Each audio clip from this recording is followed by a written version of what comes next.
think the shop's on.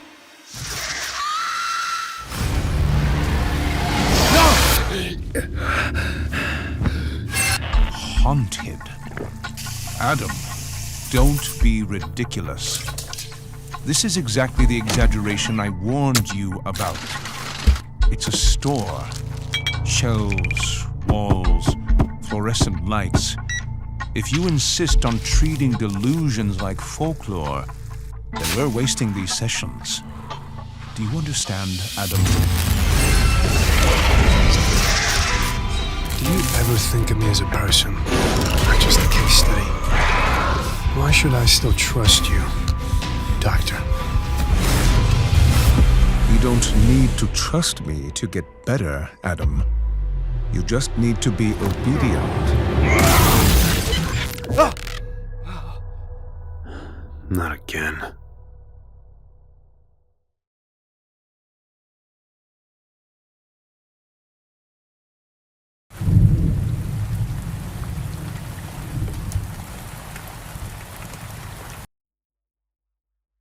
I didn't realize my new customer used to be my neighbor until I pulled into her driveway. The street name, it sounded vaguely familiar when I first read it. A few landmarks on the drive over had sparked something in me. Nothing solid though, just a prickling sensation of recognition I couldn't place. It only clicked when I actually saw my old childhood home sitting right beside my customer's property.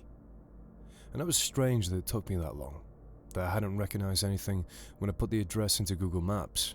But my uncle moved me out of this quiet neighborhood when I was 6. I barely remembered anything about living on the street or in that house. My girlfriend, Ellie, said that wasn't quite normal. Told me gently it was probably my brain blocking things out on purpose. I sat, gripping the steering wheel long after I'd parked, staring at my childhood home. It backed onto a large woodland area, tall trees looming far above the roof. The bungalow itself looked abandoned. Shattered windows, empty bottles scattered across dead yellow grass. Clearly, no one had lived there in a long time. A heavy pressure settled in my chest. For a moment, I considered leaving. But I'd only started my lawn mowing business a few months ago. I needed the money. This woman was only my 3rd customer so far. She hadn't called like the others. She'd emailed instead. I'm interested in your service every week Sunday work ... I replied that Sundays were fine and asked for the address. She sent it, followed by another message. Door left open Sundays, money on table, help self to drink and meal. Struck me as odd that she'd contacted someone who lived an hour away instead of a local business, but she promised a generous tip. Still sitting in the van, I tried to remember my old neighbor. Elderly, maybe. The emails felt that way. But when I searched my memory for a face, it came up blank. Just another thing lost to my strange childhood amnesia. Her lawn was wildly overgrown. Knee-high grass, thick and uneven. The house itself was perfectly normal. A neat 2-story place with a front porch, well kept enough that the state of the yard felt odd, almost like a choice. I hesitated, wondering if I should knock or just start the job. In the end, I got to work. Part of me didn't want to meet her yet. I was delaying it. I couldn't explain why. As I mowed, my gaze kept drifting to the fence separating her property from my old home. It was enormous, easily 10 feet tall. I couldn't believe something like that had been approved in a quiet suburban street. It wasn't just the size. Every time I looked at it, pressure built behind my eyes. The sensation of a memory forcing its way up while something inside me resisted just as hard. The effort made my head throb. Then, for a split second, I remembered hair. Long black strands spilling down the fence from the other side, tangled and thin, draped over the timber, clinging to the wood, hanging there like a ragged curtain. I'd frozen on my cheap plastic tricycle. One of the back wheels was missing, so I had to balance my weight just right to keep it upright. It's strange. The useless little details that scramble back when everything else is lost. The hair shifted, and slowly, above the lip of the fence, a pale forehead rose. There were eyes, white and cloudy.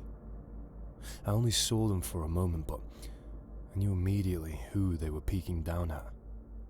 Me. Only me. Then there had been a sound behind me, maybe a voice, maybe someone called my name. The eyes vanished. The forehead sank out of sight. The hair slid upwards, strand by strand, slithering back over the fence until there was nothing left at all. Cold washed through my body. I tightened my grip on the mower handle and focused on the lines of grass ahead of me. I didn't look at the fence again. Surely it had just been my imagination. Something I'd invented out of boredom. No one could peer over a 10-foot-tall fence unless they were standing on stilts or balancing on some ridiculous ladder. And even then, why would anyone climb that high just to look at a child playing in their backyard? It's too strange to take seriously, too absurd. And yet, an unease bloomed low in my chest and refused to settle. Because that image, hair spilling over the fence, eyes watching, was suddenly one of the clearest memories I had from that house, from that time. Clearer than anything else I could recall in over a decade. I shook my head, forced the image away and got back to work. An hour later, the lawn looked respectable again. I packed my equipment back into my uncle's van, and then I remembered the money. I knocked on the front door and waited a bit. She did say to let myself in, but it felt wrong to just waltz into a stranger's house. I waited another few minutes before finally reaching for the handle and stepping inside. "Miss Ramona? Are you home?" I called out, remembering her name from her email address. One of the first things I noticed was the ceiling. It was unusually high. It made the space feel wide and open, almost cavernous. It also made it incredibly cold inside. Goosebumps rose over my arms. Most of the ground floor plan was open, so I spotted the kitchen right away, where a wooden table sat by the counter. There was money laid out neatly on top of it. Beside it, a glass jug filled with what looked like lemonade, ice cubes floating inside, a clean glass, and a sandwich on a plate.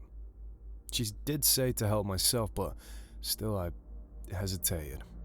I felt silly to be cautious, but I hadn't even met her. I picked up the money and nearly choked when I counted. 4 $50 notes. I only charged $60. She did mention a tip, sure, but this was excessive. What if she was elderly? What if she'd miscounted? I took 100 and left the other 100 on the table, just in case. It was when I heard something upstairs. A wheeze. Wet and uneven. Like air being dragged through damaged lungs. After that, 2 sharp creaks snapped through the house in quick succession. Floorboards protesting under sudden weight. My body went rigid.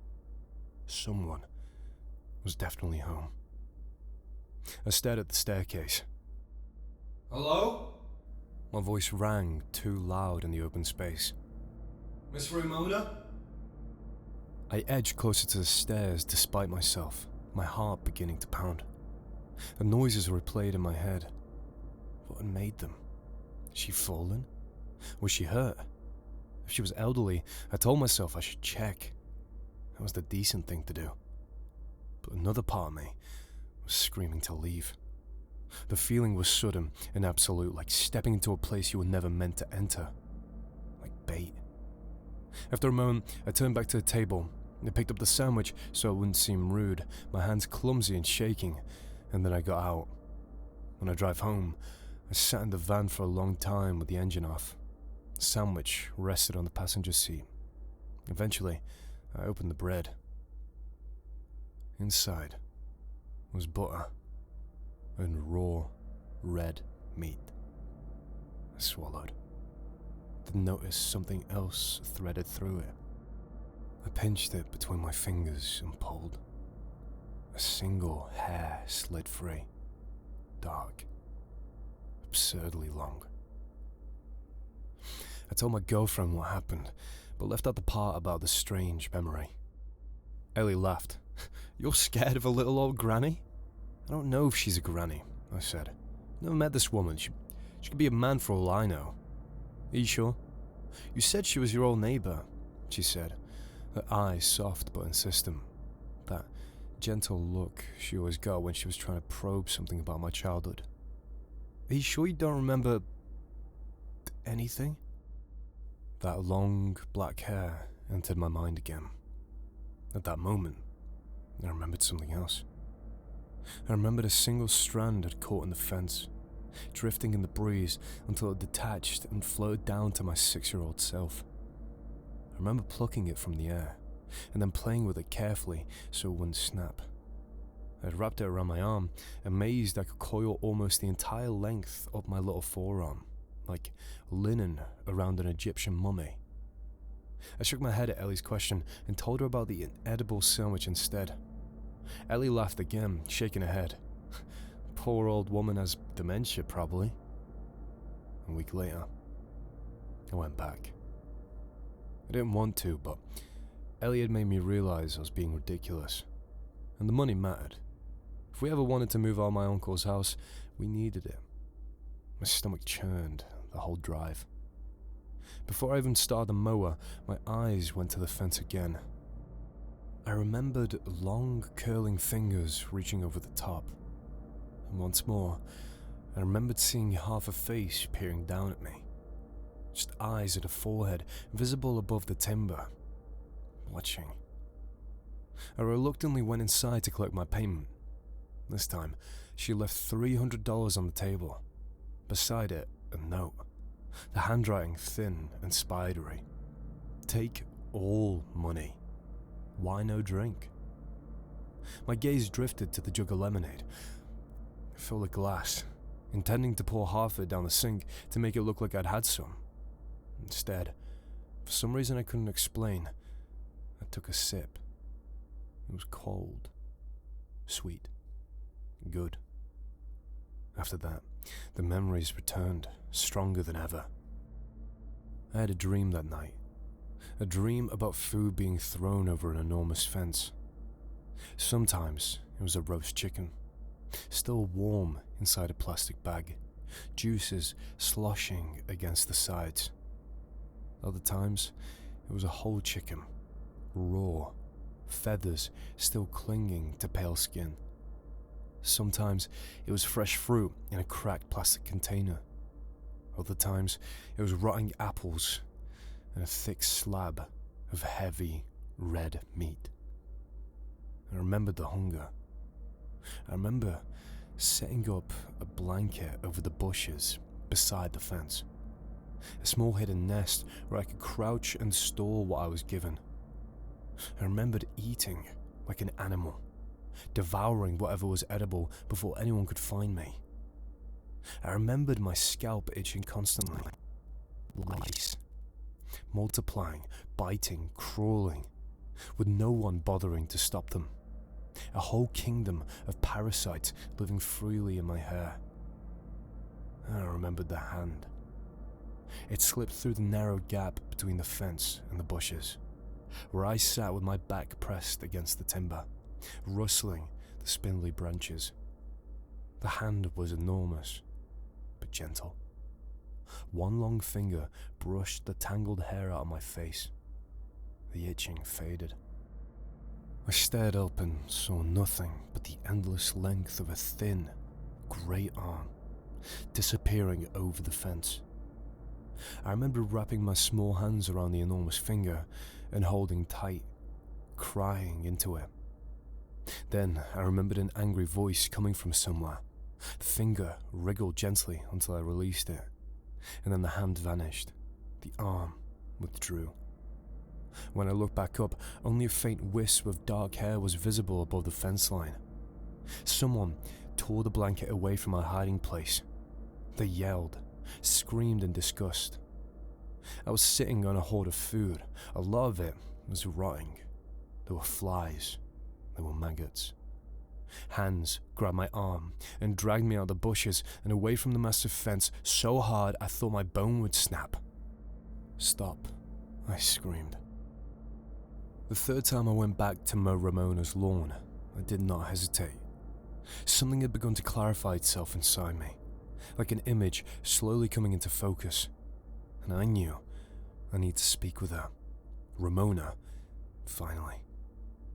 I didn't know if the memories were wholly real, but pieces were fitting together now, clicking into place with a quiet inevitability. I felt closer to the truth than I ever had before, and instead of making my head ache, it planted something determined inside me.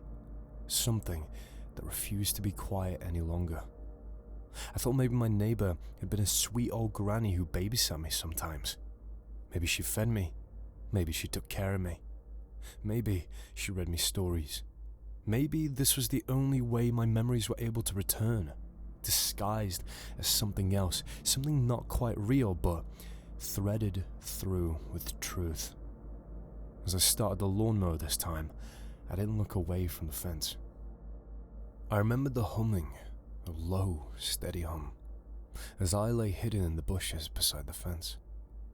The yelling in the house always softened when I listened to her hums.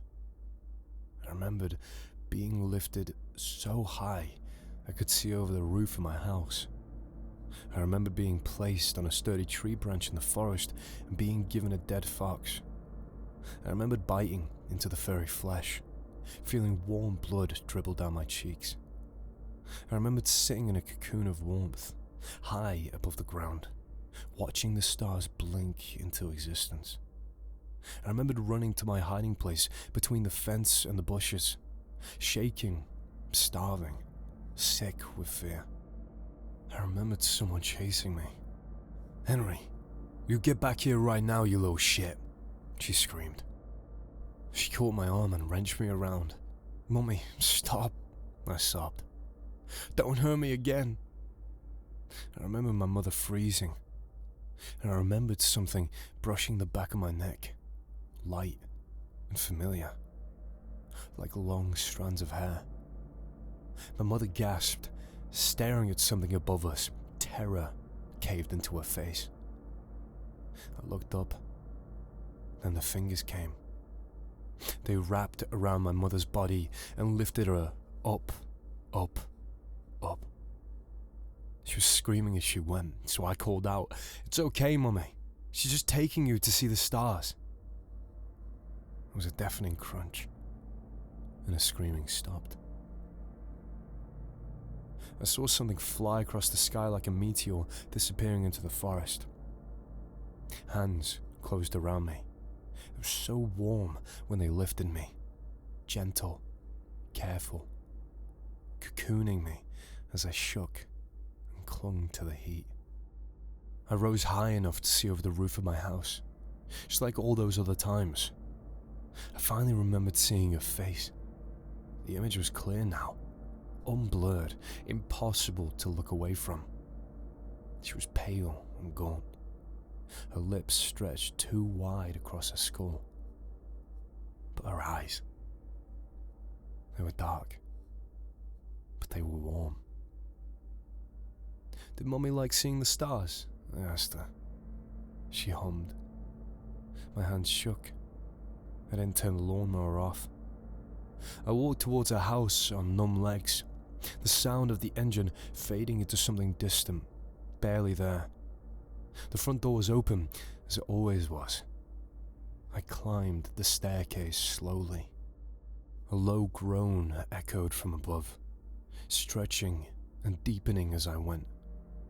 The upper floor was completely open plan, wide and sloping like an expansive attic. And laid out across it was a very tall woman. Her skin was a shade close to grey. Her face had the weathered features of someone much older than me. Her limbs were long and spindly. She lay on her side on a soft floor mat that covered nearly every inch of the space. Her body folded carefully, purposely, as if she had made herself smaller for me. Her eyes found mine the moment I stepped inside. I dropped to my knees and sobbed before I could stop myself. Terror and grief and everything I'd buried for so long rushed through me all at once, crushing and merciless. Fingers reached out, impossibly large, wrapping around me and drawing me gently toward her. I was pulled into warmth, deep and steady, and my shivering slowly began to ease. "You killed her," I sobbed. "You killed her, didn't you?" She hummed softly. "Why? Why did you do that?" She brushed my hair back. My cries thinned into small broken whimpers. "Why didn't she care about me?" I whispered. "Why did she let me starve? Why did she hurt me? I was just a little kid." Her warmth held. Her breathing stayed slow and even. I fell asleep. When I woke up, I was in a bed. Across from me, seated in an armchair, was a little old lady. Her eyes were distant, as if part of her wandered somewhere far away and hadn't yet found its way back. Still, they stayed on me, steady and patient. We were still upstairs. The massive mat lay stretched across the floor, unchanged. The bed had been tucked into a small corner of the room, like it had been put there for me. "Who are you?" I asked. "What was that thing?" She didn't answer. Instead, her gaze drifted to something beside me. I followed it and saw a folded note resting on the mattress. I picked it up with shaking hands. I cursed with sighs and hunger, but I protect.